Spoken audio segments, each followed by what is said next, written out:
Boa noite, gente. Agora a gente vai começar o último bloco da aula inaugural, que é uma roda de conversa com acadêmicos que têm iniciativas inovadoras. Primeiro, quero agradecer vocês por estarem aqui com a gente. É muito legal poder fazer esse bate-papo e acho que vai inspirar muita gente. A gente tem aqui a Larissa Alexandre, que é estudante da Faculdade de Medicina da USP, empreendedora e fundou a Preta ID. Temos também o Caio Gasparotto, que se formou agora na Faculdade de Medicina da USP, e ele fundou o HackMed, cofundador, né? E foi intercambista em Harvard. Temos também Felipe Machado, que é estudante de Engenharia Mecatrônica aqui na USP, participa do Grupo Turing e é estagiário em Ciências de Dados no Hospital Sírio-Libanês. Para começar, eu vou me direcionar ao Felipe. Você que é da área da saúde, como você veio parar aqui? Como você está trabalhando no Sírio-Libanês? O que te motivou a fazer isso?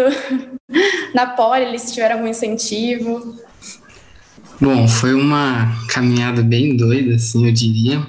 A primeira oportunidade que apareceu foi no Grupo Turing, em 2018, quando um doutor da Enrad entrou em contato com a gente, querendo fazer projetos com imagens médicas, e o pessoal explicou no grupo e eu decidi pegar esse projeto com liderança.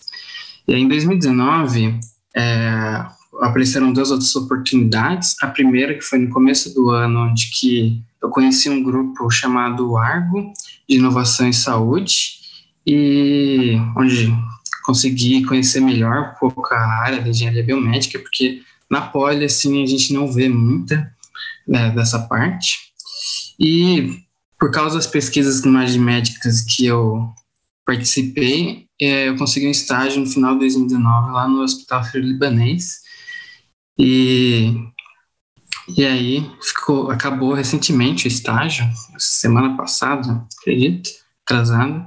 E essa foi a minha experiência. E nesse ano, pandemia, acabei tendo a oportunidade de participar em mais projetos e tal. E é isso. E você imaginava trabalhar com a área da saúde quando você começou a fazer engenharia? Ou foi uma coisa nova para você? Foi muito nova. Eu tinha até um interesse, assim, mas eu não imaginava, por exemplo, fazer um estágio no Sírio-Libanês ou participar de pesquisa em imagem médica. Foi uma oportunidade muito legal. Eu gostei muito da área e agora eu não consigo me imaginar fora dessa área. É bem inesperado o caminho que se tornou. Bom, e agora, Cauê e Larissa, quem quiser responder, vocês entraram na faculdade de medicina e acabaram virando empreendedores, né? Tipo, vocês imaginavam que isso aconteceria? Como que foi isso para vocês? Quer começar, Lari? Pode começar. Eu acho que eu dou a palavra para você, Cauê. Tá bom, eu começo então. No meu caso, empreendedorismo foi meio que, como posso dizer, foi uma consequência. Eu sempre gostei muito de trabalhar com pesquisa, né? Mas eu não fazia ideia que era empreender, para ser bem sincero. Quando eu entrei na faculdade, nem fazia ideia que era trabalhar com empreendedorismo, com novos negócios. Entendia muito pouco. Até que no terceiro ano da faculdade eu fiz uma optativa com o professor da Poli, inclusive, que é o André Fleury, né?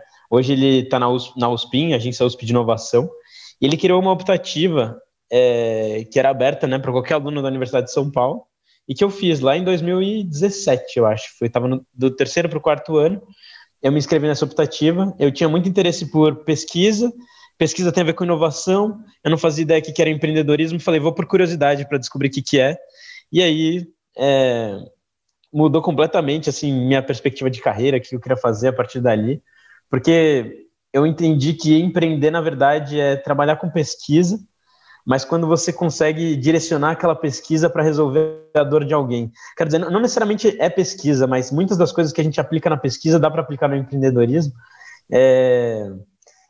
focado em resolver a dor de alguém, não é simplesmente estar pesquisando por pesquisar, né? Então, eu achei isso muito legal. Na época, eu criei um programa dentro da faculdade, foi meu primeiro projeto de empreendedorismo. Eu brinco até falando sobre que empreender, na verdade, não necessariamente significa você criar uma startup, né? É um jeito de você enxergar as coisas de uma maneira geral. E meu primeiro empreendimento foi um programa que eu criei na faculdade, um programa que, na verdade, tinha o objetivo de ajudar outros alunos, que era um programa de mentoria de carreira. E a partir daí eu não parei mais de trabalhar com isso, acho que me apaixonei pela ideia. O HackMed também foi uma iniciativa que surgiu com a missão de trazer o empreendedorismo para dentro da faculdade de medicina, né? Era meu primeiro objetivo. E quando eu fui para os Estados Unidos, eu conheci um pessoal lá que trabalhava com isso, e aí veio toda a história do HackMed de fazer isso dentro da medicina. Mas foi por acaso também, não era uma pessoa que já se interessava por isso. Tem muita gente que se interessa por finanças, né, por gestão, não era o meu caso. Eu sempre gostei muito de medicina mesmo, da parte clínica, pensava em seguir oncologia ou psiquiatria, mas aí, de repente, o empreendedorismo caiu na minha vida e hoje eu sou meio que viciado nisso, cara. É um negócio que você não consegue largar, assim, sabe?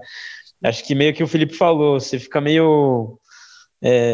não sei, faz parte de você, assim. Eu não consigo mais me imaginar sem isso. Então, acho que a minha visão, no geral, resumidamente, é meio essa.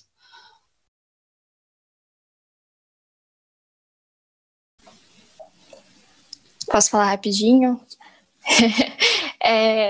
Bom, boa noite a todos. Bom, eu vou mais ou menos na mesma linha do Cauê, assim, empreender para mim foi meio por acaso, porque, assim, eu fiquei muito inspirada num dia que eu saí de uma palestra da professora Sônia Guimarães, que foi até um dos últimos eventos que aconteceu antes da pandemia, que até eu ajudei na organização desse evento, que foi na faculdade, na semana do Dia Internacional das Mulheres. E ela falou muitas coisas incríveis, assim, sobre o trabalho dela na física, né, e, enfim, nada a ver com medicina também. Só que ela disse assim, vocês que estão aí, que são jovens, que estão à frente da ciência agora, vocês têm que buscar solucionar problemas. Então, eu fiquei muito inspirada nessa fala dela de solucionar esses problemas, né, o que a gente tem hoje que a gente pode fazer, que a gente pode melhorar. Né? E nessa perspectiva surgiu a Preta-ID, surgiu todas as ideias da Preta-ID, né, que ainda não estão tão consolidadas, e até meio que deu uma escapada, né, na meada do fio ali, mas a pandemia nos fez reinventar, né, o nosso olhar, e é isso, o empreendedorismo surgiu mesmo para mim. Eu tenho, assim, zero cara de como que é o nome? Ai, esqueci o nome. Mad Mas Junior? enfim, isso, Mad Junior, de verdade. Eu tenho super zero, assim, cara de Mad Junior, mas sempre achei sensacional as ideias e hoje eu tô aqui falando com vocês, apaixonada pelo que a gente se propõe a fazer.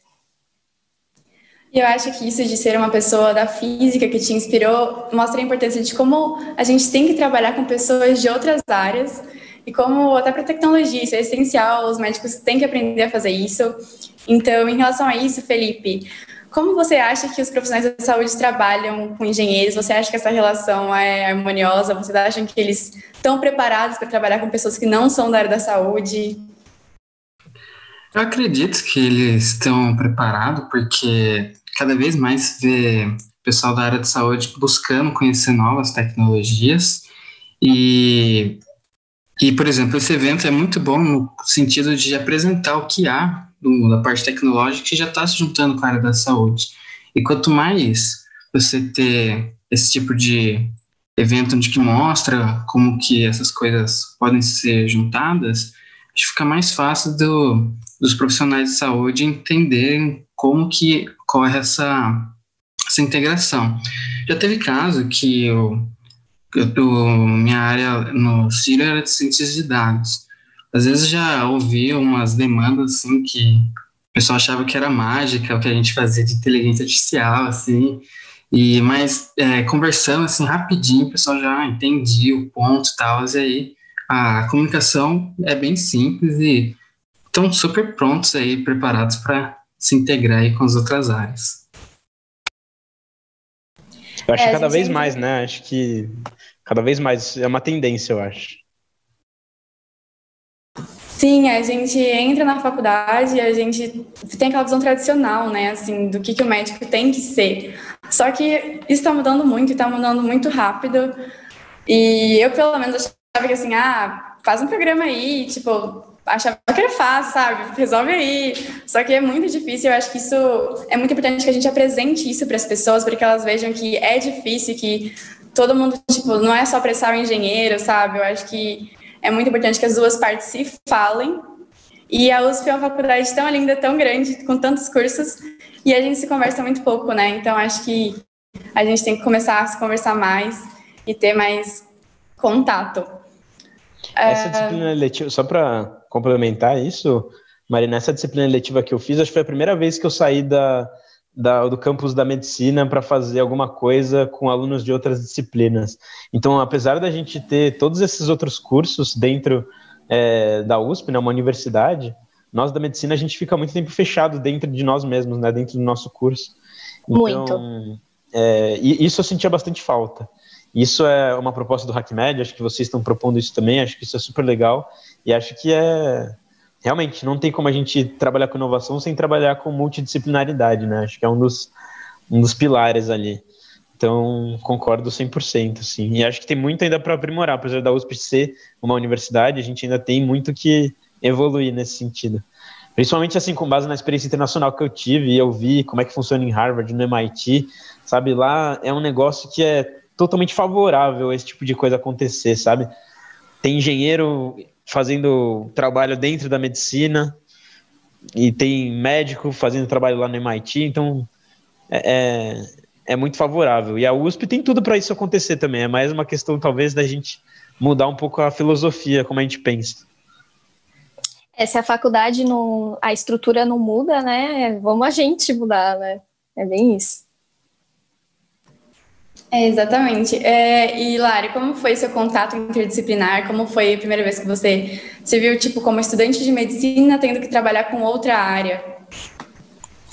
Bom, assim, a gente, pelo menos quando eu pensei, quando eu e o Rafael pensamos, né, em fundar a PretiD, o Rafael, que fundou junto comigo, ele é da Físio, né, da fisioterapia, daqui da USP, e, assim, pelo fato de eu sempre me integrar com essas pessoas, com as outras pessoas dos outros cursos, principalmente dos cursos do quadrilátero, que até pela proximidade que eu tenho via coletivo, via outras coisas que eu faço dentro da faculdade, essa interdisciplinaridade acaba acontecendo, né? Ela pode ser que não aconteça de forma acadêmica, de fato, porque a gente tem essa lacuna na faculdade e está mudando, mas é muito essa nossa busca, né, enquanto discentes, mas essa interdisciplinaridade aconteceu de forma muito, muito tranquila, assim, porque isso demonstra que a diversidade é importante e a gente precisa estar em contato com essas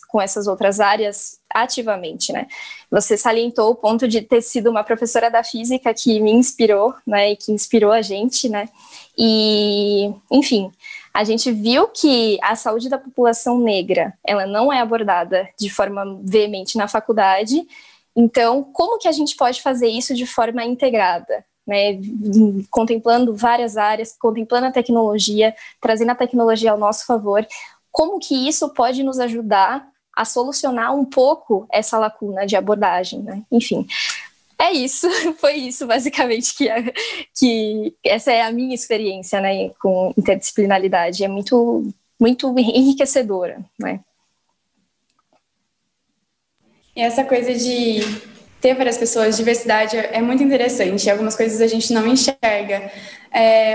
Eu descobri umas coisas sobre design, por exemplo, para fazer o prontuário, algumas coisas super básicas, só que facilita muito a vida das pessoas e a gente não percebe isso, a gente não tem contato com isso na faculdade e é muito importante que a gente tenha exatamente para ter essa visão mais ampla e poder, de fato, trazer uma tecnologia que, de fato, mude e, de fato, melhore a vida das pessoas.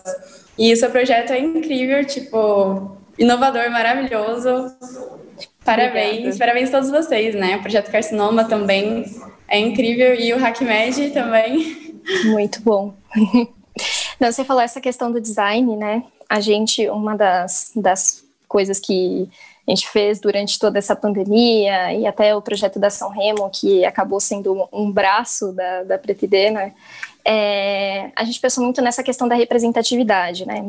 Dificilmente a gente vê a saúde, a população negra, né, vista como com um olhar positivo na saúde. Então, sempre quando, até a gente teve uma experiência de ver pessoas fazendo cartazes de pessoas que não estavam usando máscaras, e essas pessoas eram negras. E até foi um objeto da gente ter denunciado e tudo, para falar que não associar a imagem de pessoas negras a atividades negativas, né? Então até isso, a gente fez no totem as pessoas, né, lavando a mão, usando a máscara, enfim, tudo isso realmente integrando esse design, essa representatividade, tudo para fazer com que o projeto engrandeça e seja, né, mais representativo. Incrível. E, Cauê, sobre o HackMed, o que você falou que te motivou foi o intercâmbio e outras coisas. Fala mais sobre isso. Como que foi, tipo, você ter a coragem de começar a fazer esse projeto e trabalhar para isso funcionar? Porque você trazendo tecnologia, inovação, muita coisa diferente, né? Cara, acho que foi um pouco do que já foi dito aqui, nessa linha de, tipo, eu sentia falta de a gente trabalhar com isso de inovação e empreendedorismo dentro da faculdade. Acho que aquele ano que eu fiz essa disciplina com o André Fleury e eu criei o programa de mentoria de carreira, eu percebi que, na verdade, eu podia fazer muito mais pelo lugar onde eu estava do que eu estava fazendo antes. Então foi uma disciplina que me permitiu entender que com as ferramentas certas e com o time certo a gente consegue fazer muita coisa. E até então eu nunca tinha feito nada desse tipo. Tinha sido diretor da Atlética, até tinha algumas atividades, né, de pesquisa científica, mas nunca tinha criado alguma coisa do zero, alguma coisa minha, sabe, deixado um legado, assim. Nunca tinha nem pensado em algo nesse sentido. E aí, eu acho que essa disciplina mudou muito minha visão e a partir daí a ideia de trazer isso para dentro da medicina não saiu mais da minha cabeça. E aí eu aproveitei esse ano de intercâmbio, que ia ficar um ano em Harvard, eu sabia que lá era muito forte essa questão de inovação, e fui meio que dando a cara a tapa lá, me joguei em vários cursos para aprender que eles estavam fazendo de inovação e empreendedorismo, até que em um deles eu conheci essa galera do MIT, e isso é um negócio sensacional, porque lá, apesar de serem duas instituições separadas, né, Harvard e MIT, eles têm várias atividades em conjunto, então o grupo era formado por alunos e ex-alunos de Harvard e do MIT, sabe? Então, basicamente, a melhor faculdade de engenharia dos Estados Unidos com uma das melhores de medicina do país. Então, eles juntavam muita gente boa no mesmo lugar e eles desenvolviam muitos projetos. E aí, a primeira coisa que eu fiz, na verdade, eu vi a palestra do professor falando sobre isso, né? Eu fui meio, realmente, na cara de pau falar com esse professor, me apresentar, falei que eu queria fazer algo parecido no Brasil. E aí ele me convidou para fazer parte lá no MIT Hacking Medicine. Fiquei com ele 5 meses lá. Participei de um dos hackathons deles. E esse hackathon também foi uma experiência sensacional porque eu me juntei a 4 pessoas com backgrounds totalmente diferentes dos meus. Então, um cientista da computação, uma bioengenheira, uma designer, eu e uma estudante de enfermagem. E a gente criou um protótipo de rede social para estudantes universitários, justamente para focar na questão de saúde mental, que era um problema que eu já queria trabalhar aqui no Brasil, né? E aí eu falei, cara, que legal isso. Eles construíram um modelo que dá muito certo nos Estados Unidos, né? Já criaram mais de 50 startups lá nos Estados Unidos, conseguiram mais de 250 milhões de dólares para essas empresas. Falei, cara, no Brasil a gente tem um sistema de saúde cheio de problemas, a gente tem um monte de gente boa que não tem as melhores oportunidades. Se eu conseguir criar um ecossistema parecido com esse que eles criaram aqui, eu acho que dá para a gente fazer muita coisa pela saúde no Brasil. E aí foi com isso, eu liguei para 3 colegas meus que eram de áreas totalmente diferentes das minhas. Então, uma designer, um cara que fez administração e estava trabalhando em startup, e uma amiga que fez cinema e era dona de uma agência de eventos, que já tinha organizado hackathons para a Ambev e outras grandes empresas. E aí me juntei com esse pessoal e falei, cara, quero fazer isso aqui acontecer no Brasil, vocês me ajudam? E aí eles compraram a ideia, me ajudaram a fazer o nosso primeiro desenho, que ia ser o evento, né? E aí, a partir daí foi crescendo. Eu me juntei com uma galera da Poli também, o pessoal do Argo participou do evento, uns 15 caras do Argo, assim, um time sensacional. Eu acho que a partir daí eu nunca mais deixei de interagir com pessoas de outras áreas fora da medicina. Eu acho que eu comecei a ter mais gente de fora da medicina do que da medicina na minha rede, assim, de contatos mais próximos, sabe? Tenho vários amigos na medicina, faço parte da Atlética, então sou super amigo de um monte de gente dentro da faculdade, mas eu comecei a me forçar a sair um pouco desse mundo, sabe? E para mim fez total diferença. Hoje eu acho que sou uma pessoa muito mais completa do que eu era antes, sabe? sei conversar com um cara de engenharia, sei conversar com um cara de ciência de dados, sei conversar com um cara de design. E design é sensacional, acho que foram as pessoas que mais transformaram os projetos que eu participei. A galera de design na USP é sensacional e é muito pouco aproveitado, eu acho. Então, de uma maneira geral, não sei se eu respondi exatamente o que você estava perguntando, Marina, mas nessa linha, eu tento cada vez mais interagir com essa galera. Dentro do HackMed, se você for pegar hoje muita gente de outras áreas, então o meu grupo de desenvolvedores, cara, eu converso com eles todo dia, grupo de marketing todo dia, e é nessa pegada, assim. Tenho vários amigos da medicina que me ajudam também, mas tento me conectar muito com essa galera de outras áreas. E aprender muito com eles, né? Querer ou não, empreender é você estar todo dia disposto a aprender alguma coisa. Você meio que ter a consciência de que você não sabe aquilo que você precisa, porque é muito grande o desafio, e você tem que se juntar a pessoas que possam agregar nesse sentido. Então, de maneira geral, é isso. Foi ótima a sua resposta. Obrigada. E, Felipe, como que é isso na engenharia? Como que é o trabalho interdisciplinar lá? Você acha que é mais fácil do que aqui na área da saúde? Como você vê isso? Na Poli, eu vejo que ele tem uma facilidade que é por causa dos grupos de extensão, que eles permitem pessoas de várias áreas. E, então, por exemplo, nos 2 grupos que eu participo, no Turing tem pessoas da letras e tudo mais, e de todas as engenharias. No Argo tem pessoas do ICB, da MED, do design, que faz muita diferença mesmo.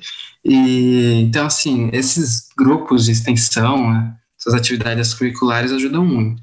Dentro das aulas, já não vejo muita essa parte, não vejo muita atividade dos professores para tentar trazer pessoas de outras áreas. Eu vi um pouco isso nas matérias de biomédica que eu estou fazendo esse ano, mas justo porque são matérias da biomédica. Nas matérias de mecatrônica, por exemplo, é bem difícil isso acontecer. Então, é mais os grupos de extensão que permite essa interdisciplinaridade. E como vocês acham que a educação acadêmica, pelo menos, poderia mudar para que isso melhorasse? Talvez seja uma pergunta um pouco difícil, mas como vocês imaginam isso na medicina e na engenharia, assim?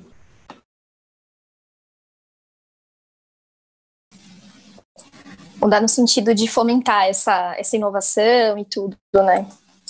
Eu acho que começando, assim, mostrando para os alunos que existem problemas e que eles precisam realmente ser solucionados também, né? E que a gente é fator de mudança. Nós somos objetos de mudança e fatores de mudança, né? Eu acho que muito dessas coisas acabam sendo distanciados porque, pelo menos assim, a visão que eu tenho na medicina é de que a gente tem já muitas opções de segmentos de carreira, né? E eu acho que inovar, empreender vai ser uma das últimas coisas que a gente vai pensar. Então, eu acho que trazer isso para o início, eu acho que essa iniciativa do MedTech é excelente por isso também, né? Vocês, né, essa parceria com o Med Júnior, Med Carreira, essas coisas são incríveis, porque mostra realmente que a gente é instrumento de mudança. Então, não tem para que a gente guardar todas essas potencialidades dentro da gente, sendo que a gente pode expandir, né? E realmente fazer coisas direcionadas ou não, trabalhar com tecnologia de fato, robótica, inteligência artificial e tudo, ou fazendo pequenos projetos que sejam relevantes, né? Eu acho que realmente a gente precisa começar a olhar mais para frente, olhar além daquilo que é tradicional, porque a gente está muito preso ainda ao tradicionalismo, né? No meu ponto de vista, é esse. Eu acho que tem uma coisa que você tocou também, que dá para explorar também, que é essa questão de resolver problemas. Acho que, às vezes, na universidade, a gente não foca nisso, né? A gente trabalha com pesquisa, mas não é voltada para resolver os problemas da sociedade. Eu acho que a gente tem que entender que a universidade também tem um papel que é de resolver os problemas sociais, todos os problemas, enfim, que a gente encontra dentro da sociedade de uma maneira geral. E eu acho que inovação e empreendedorismo é uma maneira muito eficiente da gente trabalhar com problemas reais, para a gente focar dentro da universidade maneiras de resolver problemas da própria sociedade, sabe?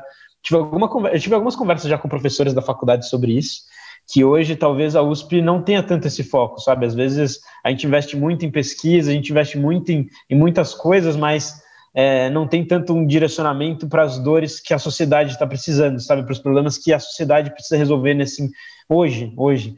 E o jeito da gente fazer isso é trabalhar em grupo, com equipes multidisciplinares, focado em resolver problemas. Na medicina, isso é ainda mais claro para mim, conforme você vai evoluindo dentro da graduação, fica cada vez mais. A gente é meio que formado para entender os protocolos que já existem e ser muito bom em seguir as regras que são estabelecidas. Em nenhum momento a gente é estimulado a questionar o que está acontecendo. Então a gente está sempre treinando para passar numa prova que mede os protocolos que já foram estabelecidos, para a gente treinar o algoritmo que já foi determinado, para a gente não questionar o que está sendo colocado, sabe? E eu acho que isso é um problema. Se você acha que está sempre certo aquele algoritmo, você nunca vai questionar o modelo como ele funciona.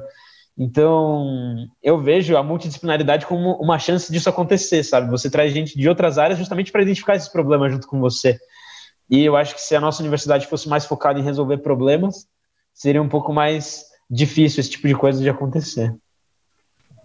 Eu concordo com os pontos listados, principalmente o que a Larissa falou lá do tradicionalismo. Um ambiente que é muito bom na parte de inovação são os hackathons. Eu participei de alguns e cada vez que participo é muita coisa que eu aprendo, quando é com grupos diferentes, assim, de pessoas de áreas diferentes, é um aprendizado enorme que leva para a vida toda. E o que eu acho que falta um pouco na USP é a possibilidade de conseguir fazer pesquisa com outras áreas. Então, por exemplo, no meu TCC eu estou trabalhando com dados sinais cerebrais e eu tive que correr muito atrás sozinho porque eu não tinha muita gente para ajudar, tal, fazer esse tipo de pesquisa, tal, com pessoas na área da saúde ia ajudar muito, ia ficar muito mais fácil entender os pontos, tal, os problemas, onde que deveria atacar, quais são as verdadeiras dores, porque para a gente lá no TCC a gente está desenvolvendo um exoesqueleto, mas isso é uma dor mesmo? Aí eu já não sei, então teria que ter contato com mais pessoas, fazer pesquisa com o pessoal aí de outras áreas. Isso, embora seja uma atitude que não parece ser muito grande, permitir pesquisa de outras áreas ou facilitar esse processo, acho que já traria uma enorme inovação.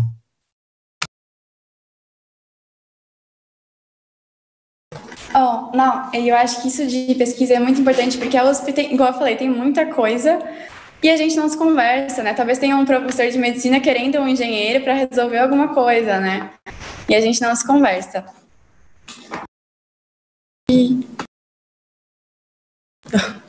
Acho que a gente já pode estar encerrando o evento, por conta do horário, né? E, gente, foi muito boa essa conversa, muito obrigada por tudo. Vocês são incríveis. Acho que deu para pensar em bastante coisa e é inspirador, né? Ouvir essas coisas e conversar com gente que também está motivada a pensar nisso. Eu agora quero agradecer a presença de vocês também, reforçar isso, de todo mundo que participou, todos que palestraram, todos que estão presentes no evento. Gostaria de convidar a diretoria da Medtech para vir aqui, fazer os agradecimentos finais, quem ficou de backstage também. Vamos esperar eles entrarem.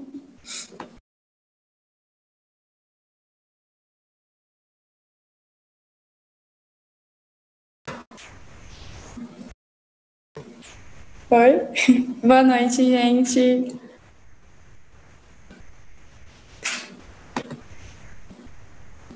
Bom, passo a palavra agora para a presidente da nossa extensão, a Fernanda Mesquita. Bom, boa noite a todos, boa noite principalmente para os nossos 3 convidados, Cauê, Larissa, Felipe. Queria agradecer muito a presença de vocês, obrigado por terem topado estar aqui com a gente, né? Principalmente os meus veteranos que estão me ajudando nessa missão, ajudando muito a gente nesse processo. Vocês são uma inspiração para o nosso grupo, Felipe também, com todo o trabalho que ele está fazendo com o Grupo Turing, para a gente que está nos ajudando também nesse processo. É um grupo que abriu super as portas, que nos conduziu em muitas coisas. Muito obrigado pela participação, obrigado por toda a inspiração e obrigada a essa equipe maravilhosa, as pessoas que não apareceram na live, que estavam no backstage, as pessoas que fizeram acontecer, né, todos os funcionários da faculdade que também nos ajudaram, os professores, então Thaís, Stephanie, Carol, Matheus, Adriano, Marina, Renata, muito, muito, muito obrigada. Obrigada a todos que nos assistiram. Então, oficialmente encerrada a nossa primeira aula, nossa aula inaugural da extensão. Obrigada, gente. Boa noite, obrigada.